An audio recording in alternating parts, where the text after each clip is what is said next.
வணக்கம். இன்றைய சமையலில் நம்ம செய்ய போகிறது இட்லி பொடி. இட்லி பொடி நம்ம ஏற்கனவே போட்டுட்டோம். இருந்தாலும் இன்றைக்கி வேறு ஒரு இட்லி பொடி செய்ய போகிறோம். பூண்டு இட்லி பொடி. பூண்டு மெயினாக வச்சு நம்ம இட்லி பொடி செய்ய போகிறோம். இந்த பூண்டு இட்லி பொடி எப்படி செய்கிறதுன்னு நம்ம இப்போ பார்ப்போம். வாங்க கிச்சனுக்குள்ளே போகலாம். பூண்டு இட்லி பொடிக்கு நான் எடுத்து வச்சுருக்க பொருட்கள்லாம் பார்ப்போம். உளுத்தம்பருப்பு 1 டம்ளர் தலை தட்டி எடுத்து வச்சுருக்கேன். அதே சமயம் பச்சைக்கடலை பருப்பும் தலை தட்டி எடுத்து வச்சுருக்கேன். எப்பவும் கோபுரமாக எடுப்பேன். இன்றைக்கி தலை தட்டி எடுத்து வச்சுருக்கேன். ஏன்னா இதை விட பூண்டு அதிகமாக போடணுங்கிறதுக்காக இது தலை தட்டி. அப்படி நீங்கள் குவிச்சு அளந்தீங்கன்னா அதுக்கு தகுந்த மாதிரி கொஞ்சம் பூண்டு நிறையா போட்டுக்கணும். பூண்டு சருகு மட்டும் எடுத்துகிட்டு தோல் அப்படியே இருக்க எடுத்து வச்சுருக்கேன். 1 டம்ளர் குவிச்சு அளந்திருக்கேன். கருவேப்பிலை 1 டம்ளர் எடுத்துருக்கேன். வரமிளகாய் ஒரு 20 மிளகாய் எடுத்துருக்கேன்.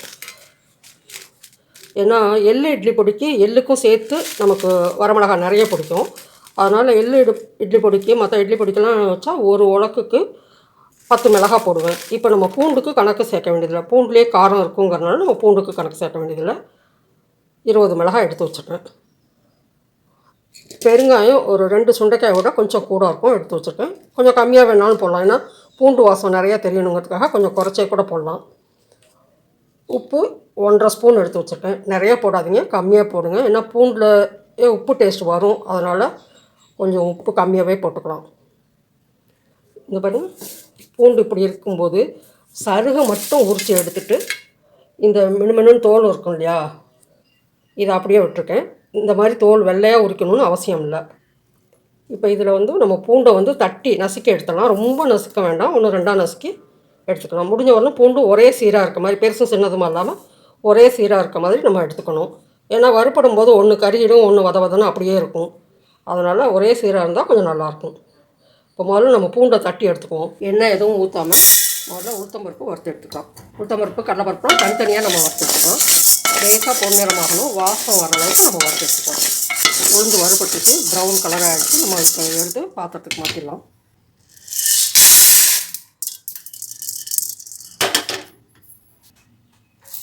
கடலைப்பருப்பு பச்சைக்கடலைப்பருப்பு போட்டு வறுத்து எடுத்துடலாம். அதே மாதிரி பொன்னிறமாக வரட்டும், நல்லா வாசனையும் வரணும். அதுக்கப்புறம் நம்ம எடுத்து உளுந்து போட்டுட்டோம்னா அந்த பாத்திரத்துலேயே போட்டுடலாம்.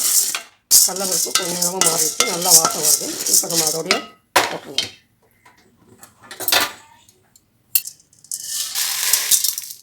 இப்போ அடுத்தது நம்ம உப்பு, மிளகாய், வெங்காயம் 3 சேர்த்து ஒரு பாதி அனல் வச்சு நம்ம வறுத்து எடுத்துடலாம்.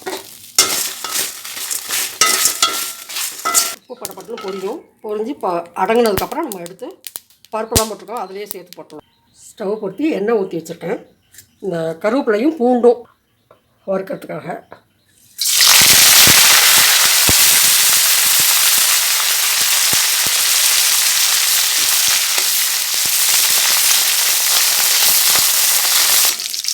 கருவேப்பிலை நல்லா பக்கம் அடங்கிடுச்சு.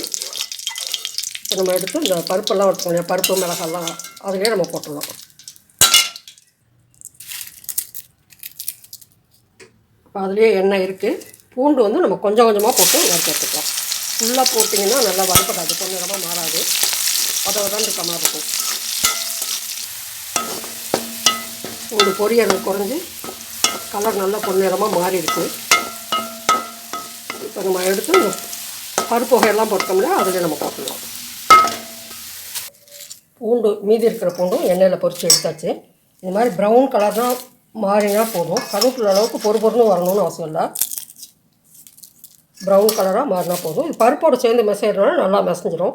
அதுக்கு பச்சையாக போட்டால் கொஞ்சம் மெசையாக இருந்தால் கொஞ்சம் குட்டி குட்டியாக இருக்க மாதிரி இருக்கும். அதனால் கொஞ்சம் பொன்னிறமாக மாறுற வரலும் எண்ணெயில் வறுத்துட்டு போட்டுக்கலாம்.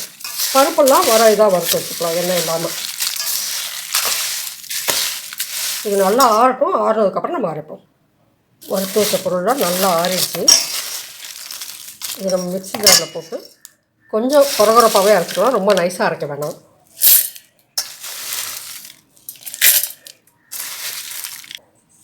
ஒரு ஜார் போட்டு அரைச்சிட்டேன். நெருன்னு அரைச்சிட்டேன், கொரகொரப்பாகவே அரைச்சிட்டேன். நீங்கள் போடும்போது என்ன பண்ணுறீங்க, உளுத்தம்பருப்பும் மிளகாயும் இந்த வறுத்து வச்ச பருப்பும் பூண்டு மிளகாயும் 2 சேர்த்து போடணும். பூண்டு மிளகாய் மட்டும் போட்டிங்கன்னு வச்சுக்கோங்களேன், அந்த எண்ணெய் பசையெல்லாம் பிசு பிசுன்னு பிடிச்சிக்கும். அதனால் பருப்பும் கட்டாயமாக சேர்த்து போடுங்க ஒவ்வொரு ஜாருக்கும். மீதி பருப்பு மிளகாயும் போட்ட ஜாரில் இதையும் கொரகொரப்பாக அரைச்சி எடுத்துட்டு வந்துடலாம். பொடியை அரைச்சி எடுத்துகிட்டு வந்துட்டோம் கொஞ்சம் கொரகொரப்பாகவே. இப்போ பூண்டு கருவேப்பிலெல்லாம் எண்ணெயில் வறுக்கிறோம் இல்லையா, அது நல்லா எண்ணெயை வடிச்சிட்டு நீங்கள் பருப்போடு சேர்த்து அரைக்கணும். இல்லைன்னா அப்படியே மிக்ஸி ஜாரில் அப்படியே கட்டி கட்டியாக அடைச்சிக்கும். மசையும் போது அது மட்டும் கட்டியாக அப்படியே எண்ணெய் பசையோடு சேர்ந்து பிடிச்சிக்கும். அதனால தான் பிடிச்சிக்காமல் இருக்கிறதுக்காக தான் எண்ணெயை நல்லா வடிச்சிட்டு போடணும்னு நான் சொல்கிறேன். நம்ம இது கிளறும் போது நல்லா கையில் பெசரி விட்டு கிளறணும். ஏன்னா அந்த கருவேப்பிலை பூண்டு ஒரு கால் பிடிச்சி கட்டி கட்டியாக இருந்தால் கூட நல்லா உடஞ்சி வந்துடும். அதனால் கரண்டியில் கலக்காமல் கையில் நல்லா பெசரி விடுங்க. இது நல்லா ஆறுனதுக்கப்புறம் டப்பாவில் எடுத்து வச்சுக்கலாம். பூண்டு இட்லி பொடி இதே மாதிரி நீங்கள் செஞ்சு சாப்பிட்டு பார்த்துட்டு எப்படி இருக்குன்னு சொல்லுங்கள். பூண்டோட வாசனை டேஸ்ட்டு எல்லாம் ரொம்ப ரொம்ப நல்லாயிருக்கும். உடம்புக்கும் ரொம்ப நல்லது. நன்றி. நம்ம அடுத்த வீடியோவில் சந்திப்போம்.